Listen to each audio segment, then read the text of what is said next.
Well, things are going along gangbusters here. This is Gray and Cloudy. And she's in the box. Clearly he's feeding her. She's fat and sassy, and the eggs will come almost in a minute now. Well, they've just been in here for 48 hours, but she's a quick mover, so. There's Hedwig and Verde. And they're making their way. Hedwig likes the box. She's funny, the boxes, you're supposed to put a depression in the middle of them for them to lay their eggs in. Oh, look, she's got an egg bump already. Look at that. So you're supposed to put a depression in the box for the eggs to be in. Hedwig does not like the depression, so she keeps the eggs pushed up against the side of the box. So I intentionally give her big boxes so that she has enough room to put them where she wants them. Let's see. Sky is in the box with a giant egg bump. I believe Miss Rainbow has an egg bump. I think I got a glance of it. These two, I don't know. We'll see.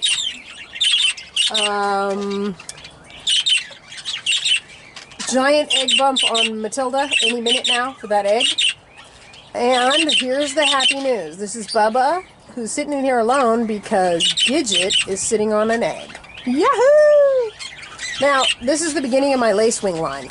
A lacewing is a sex-linked mutation, and it's also a really rare one. It's hard to get a hold of these. So, I got Gidget here last summer, I think. And it's taken until now to find a male, to get her in condition and find a male that she'll breed with, because she's been paired with Rocky, who was useless, and Dusty, but in the dead of winter. So, this is very exciting. However, I believe Rocky is not fertile. I have the most convincing evidence that he's not fertile. He'll get his try with a viable bird, but one more time, but I'm not holding my breath. And since this is a sex-linked mutation, Rocky was the only one that was going to be able to throw me a lacewing baby. So all of Bubba and Lacey's babies are going to look like regular birds. The females will be completely useless to me. They'll have no lacewing in them at all. The males will be split to lacewing, and they will be able to throw a lacewing chick. One half of their female chicks will be lacewing. So that leaves me with Gidget here and Bubba. And I just brought in today, this is Lacey and Haverty. Lacey is 4 years old. I got her from a breeder that gave her up because she laid a batch of eggs and then destroyed them all because they weren't fertile. Doesn't mean that she was the reason they were unfertile, though. So I got her last fall. She's had lots of rest. She's been quarantined. She's tanked up on, calcium. And I have put her in here with Haverty. Haverty is Kelly and Sparky's baby boy. He's one of my best show prospects for this year. He'll be 10 months old the 1st of April. Good enough. And he's been in the big cage fighting with all the other males because he's young and he didn't realize that beating all the other males is not the only thing you have to do to breed. You also have to have a nest box. So I put him in here, and like all of my home-raised birds that have been in flight cages all their life, he took one look at this cage and said, "This is too small." And that's what he's doing right now. He's pacing. But Miss Lacey up there took one look at him. Now, she's been out in the big flight cage, too, with him, so she knows he's a high-ranking male. So she took one look at him and one look at that box and set about working to seduce him. The sexiest thing in the world to a male parakeet is a female parakeet that's looking at a nest box. Nest boxes are the parakeet version of lingerie. So she went over and peered into that nest box a few times, and he completely ignored it and then caught her at it and suddenly went, oh, look, and just fell hard.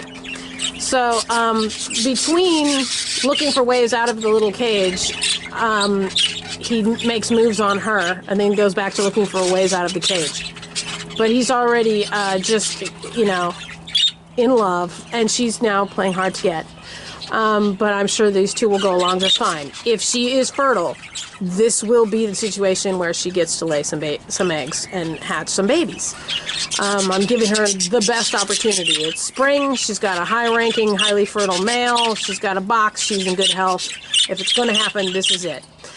Again, I will not get any lacewing babies out of these two. Only males that are split to lacewing. So what that means is I'm going to have males that are split to lacewing out of this pair, and males that are split to lacewing out of Bubba and Gidget. And what I'm going to have to do is outbreed them a generation, because whatever male babies I get, will throw 1 and 2 of their chicks, female chicks, will be lacewing. So I'm going to have to outbreed them until I get some lacewing female chicks. And then I'll take the chicks and breed them back to the males of the other couple. So if Haverty and Lacey here have a baby boy, I'll outbreed him to a big, beautiful female, and when he throws me a lacewing chick, I will breed it to these guys' baby boy, because I got these 2 hens from 2 different breeders. They're from 2 different lacewing lines, and Bubba and Haverty have absolutely no relationship to each other at all. So they're I'm doing, this is what I want to do. 2 lacewing lines that are completely unrelated. You see what happens to him when she goes in that box? He says, oh, he didn't do it that time. Of course, he's on camera. Anyway, so hopefully this is getting things started. Like I said, I do not expect Rocky to throw me anything. He's had a lot of chances and it hasn't happened yet. So I think this is what I'm going to have to work with, but that's okay. I have patience. And I'm just so happy. Let's take a peek at her egg since she's out. There it is. Pretty egg. She's been watching it like a hawk, too.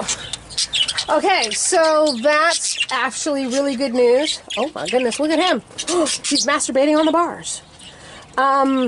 Okay, that would indicate a sex drive, right? So I originally this is Butterfield, and this is his fertility check, okay?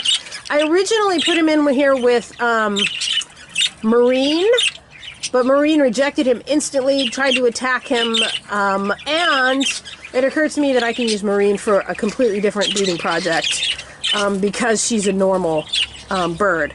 So this is Kelly. Kelly is not picky. She will take any male that will have her. And she's ready to go. She's actually been chasing him around quite a bit. So if he's fertile, this is going to be it. It's spring. He's in good shape. I got him last fall, and he's been quarantined, and he's been built back up again. It has all kinds of calcium and everything else.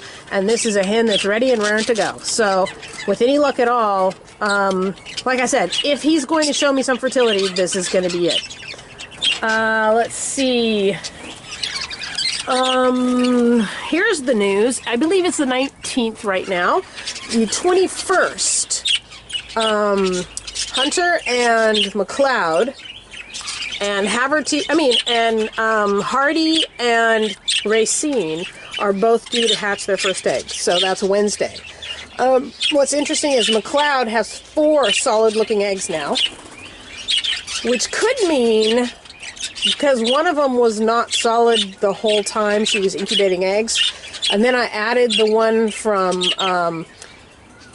what's her name? Luscious and Vistus, because Luscious rejected it, and now all of a sudden I have 4 visibly, they look fertile. So maybe we're going to get a little opaline chicken here that's from Luscious and Vistus. I don't know. It would be the last chick that hatches if we do. But she's also started being defensive of her nest. She comes out and watches me if I open the cage, and when I look inside, she looks back up at me like, put your hand in here and I will eat you. So, older hens can do that. Racine, on the other hand, is, you know, she's younger, she's mellow, she's been mine all of her life, so she doesn't experience humans as predators. So she's a lot more relaxed.